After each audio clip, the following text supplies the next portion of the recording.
บอสโจร่ายยาวเจ้าภาพไม่รักจริงงานนี้ไม่จ้าง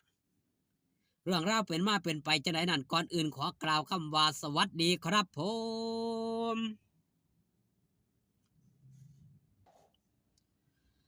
สวัสดีพี่น้องครับมิตรหมอแคนแฟนหมอลำยินดีต้อนรับเข้าสู่ช่องไทยซีเกตชาแนลมาซายังดีกว่าบอมมาสโลแกนของช่องไทยซีเกตชาแนลคือเก่าคือเดิมครับพี่น้องมื้อนี้เป็นมือพักมือเศร้าของทางด้านสาวน้อยเพชรบ้านแพงลาดหน่อยอุ้งอิงอีกหลายมือหลายเว้นครับก่อนที่สิไปทำการแสดงเนาะช่วงนี้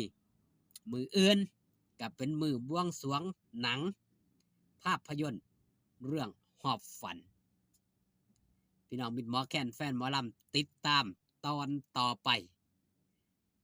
คลิปนี้มาเว้าเรื่องราวครับเรื่องราวของบอสโจได้ออกมาโพสต์ร่ายยาวถึงทั้งด้านเจ้าภาพเจ้าการเจ้างานแบบนี้ครับพี่น้องการรับงานบางงานผิดพลาดมีทุกปีหรือแทบทุกวงก็ว่าได้จะมากหรือน้อยแค่นั้นเรื่องผิดพลาดคิวงานรับงานบางงานเจ้าภาพเลื่อนบ้างเจ้าภาพยกเลิกบ้างหรือสลับคิวงานกันบ้างบางเจ้าจ้างด้วยการโทรมาคอนเฟิร์มแล้ว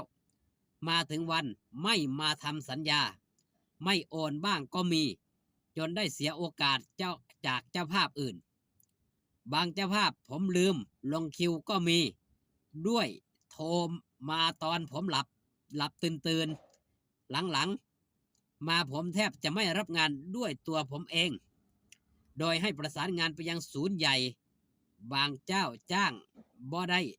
วันนี้เพิ่นก็เอาวันหน้าบ่ได้มีปีนี้เพิ่นก็เอาปีหน้าหรือเลื่อนวันนี้มาแสดงวันหน้าบางเจ้าคิวชนกันบ้างก็แก้ไขปัญหาจบไปและผ่านพ้นด้วยดีมาตลอดวงสาวน้อยเบอร์รับงานคือเบอร์นี้โดยตรงนะครับและถ้าจะให้เป๊ะที่สุดเจ้าภาพคือจะได้ตกลงกันแล้วรีบโอนและทำสัญญาเลยครับเพราะเจ้าภาพโทรมาเช็คคิวทุกวันถ้าโอนทำสัญญาทางวงจะได้ลงคิวให้เลยหรือติดต่อเบอร์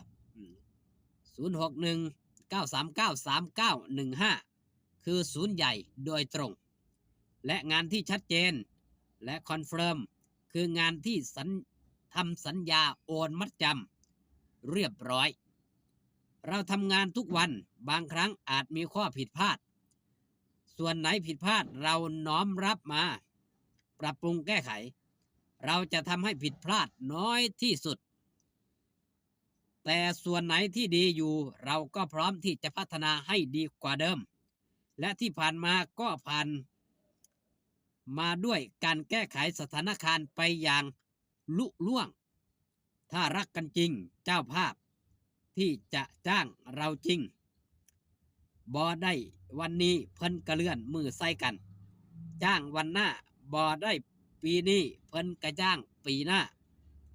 ขอบพระคุณที่รักเราชื่นชมในผลงานเรารักแฟนเรารัก FC พร้อมตอบแทนด้วยผลงานการแสดงที่แฟนๆให้การสนับสนุนด้วยดีเสมอมาน้อมรับคำติชมด้วยความเต็มใจนั่นคือคำที่บอสโจได้โพสต์ออกมาเป็นเนื้อหาสาระจับเนื้อในใจความว่าเจ้าภาพเจ้าการเจ้างานบางเจ้าภาพใส่การโทรเอาในเมื่อโทรเอาตกลงเป็นที่เสร็จสับเรียบร้อยแต่บ่ได้เฮ็ดสัญญา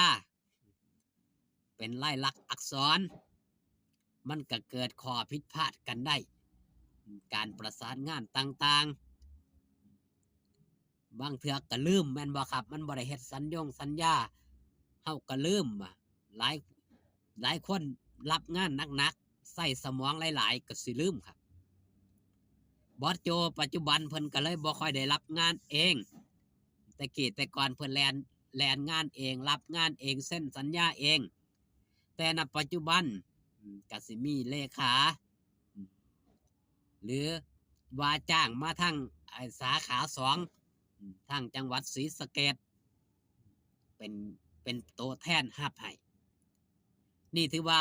เป็นการวางแผนเป็นการปรับปรุงเป็นการพัฒนาเป็นการแก้ไข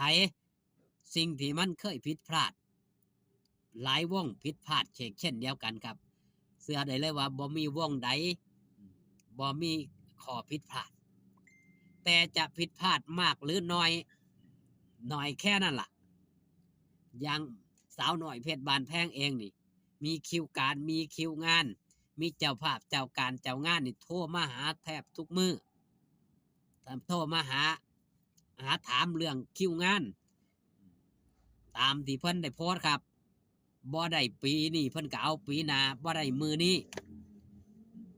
ก็เลื่อนไปใส่มือหน้าอย่างงานนี้บ่ได้แสดงมือนี้สามารถที่สิเลื่อนไปอีกได้บ่อย่างงานที่ผ่านมางานที่โรงเรียนอนุบาลจังหวัดมหาสารคามอำเภอพยัคฆภูมิเพิ่นก็เลื่อนใส่แม่นบ่ครับมือนี้เล่นบ่ได้ฝนตกเห็นบ่มันสามารถเลื่อนขยับไปอีกได้บ่มันก็เลยได้มือได้เว้นจังได้มาแสดงกันเจ้าภาพบ่ฮักจริงบ่เลื่อนมือใส่ครับเพิ่นต้องฮักคณะนี่อีหลีต้องการเอาอีหลีอีหลออยากได้คณะนี้สิได้มือใดก็ตามบอกมือบอกเว้นมือว่างของหมอลำได้เลยสิหางานใส่สิเลื่อนงานใส่ณปัจจุบันมันสิเป็นแบบนี้ครับแต่ก่อนหมู่เฮาเจ้าคอยหาเลิกหายามหามือหาเว้นเตรียมงานเรียบร้อยไปหาหมอลำแม่นบ่ครับแต่ยุคสมัยมันเปลี่ยนแปลงไปหมอลำยุคนี้ยิ่งเป็นหมอลำดังในระดับประเทศยาวสาวหน่อยเพชรบานแพงนี่มันหาคิวว่างยากครับเจ้าภาพเจ้าการเจ้างานต้องมาสอบถามทั้งหมอลำว่ามือนี่ว่างบ่มือนั่นว่างบ่หามือใส่เอาในแต่ละงานแต่ละการที่อยากได้อีหลีครับเพิ่นจังเลื่อนใส่เพิ่นจังเลื่อนหาเนาะสิ่งที่บอสโจเพิ่นโพสต์มันก็ตรงกันทั้งสองฝ่ายปรับปรุงแก้ไขจูนเข้าหากันทุกสิ่งทุกอย่างครับมันขึ้นอยู่กับคำเว้าคำจาสิ่งใดมันบ่เลื่อนกันบ่เลื่อนหรอกครับเรื่องบาดข้อขาดบาดตายมาเว้ามาจากันมันก็ยังผ่านไปด้วยดีแม่นบ่ครับนี่คือสิ่งสำคัญไม่รักจริงไม่จ้าคลิปนี้ฝากซ่อนเอาไว้แต่เพียงสำนีครับพอกันคลิปหน้าสบายดีครับผม